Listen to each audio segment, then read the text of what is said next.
Welcome back, children. This is Srinivasan here. We are discussing miscellaneous exercise of chapter 1, relations and function, 8th question. The question says, given a non-empty set x, consider p of x, which is a set of all subset of x. P of x, for equivalence relation, we know we need to say three properties. One is reflexive, another one is symmetric, another one is transitive. You have to show this three to prove that it is an equivalence relation and justify your answer.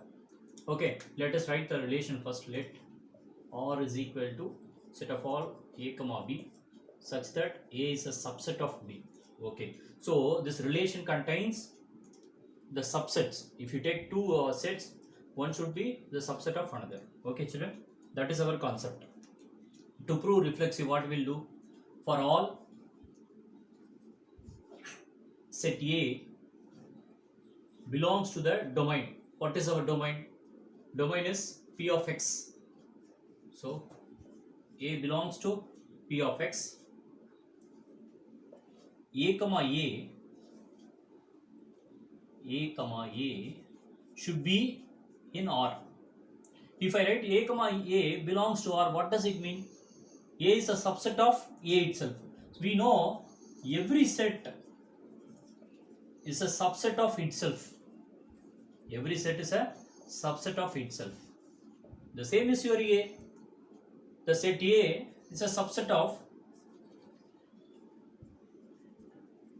A itself. Yes. Set A is a subset of set A itself. So A comma A belongs to R. What I wrote is correct. Therefore, R is reflexive. So the first part got over.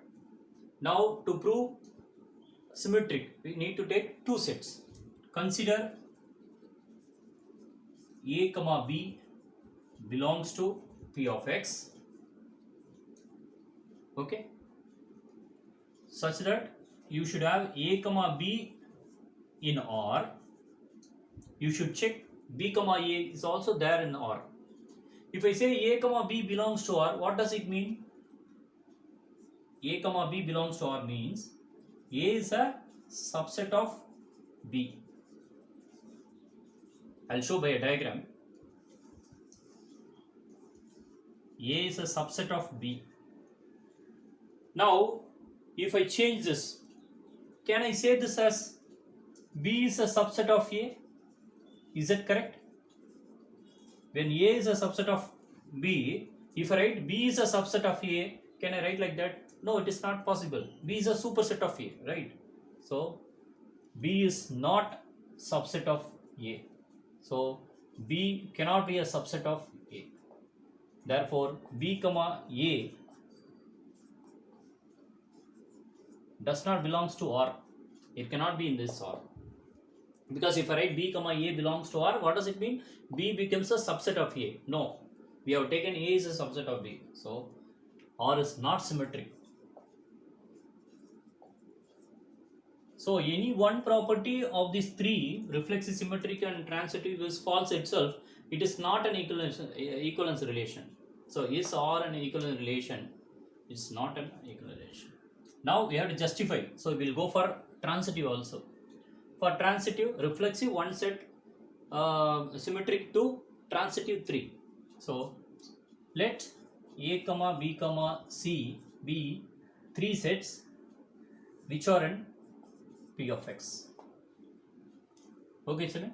Now, we should take A comma B belongs to R and B comma C belongs to R. What does it mean? A is a subset of B, B is a subset of C. Let me draw a diagram. A is a subset of B, where B is a subset of C. A is inside B, B is inside C. With this, can you say A is inside C? Is that correct or not? Yes, it is correct. A is inside C only, no? Yes, it is transitive. So, you have to write A is a subset of B, B is a subset of C. This implies A is a subset of C. We can say like that. which means A comma C belongs to the relation R. Therefore, R is transitive. So it is reflexive, it is transitive, but it is not symmetric. Therefore, R is not an equivalence relation. That's it, children. We have proved. This completes the question. I hope you would have understood by these small diagrams. Thank you.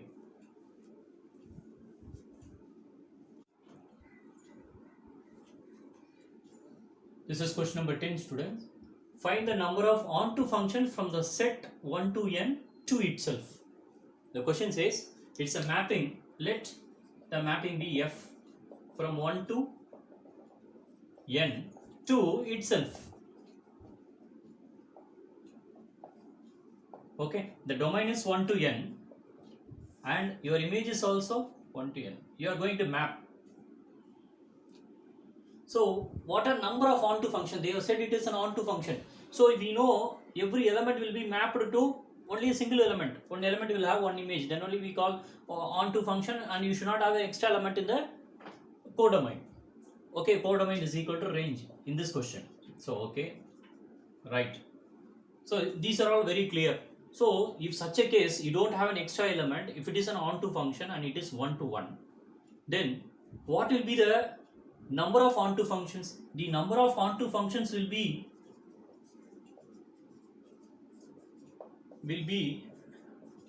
the permutation of n elements, which is equal to n factorial. If you have 5 elements, how many ways you can arrange that? 5 factorial, right? You have 10 elements, you can arrange it in a 10 way. Likewise, you have n elements. How can you arrange? You can arrange it among themselves in 10 different ways. If you have 10, now I have n elements, so I can arrange it in n different ways. So the permutation is n factorial. This is the solution, children. Thank you.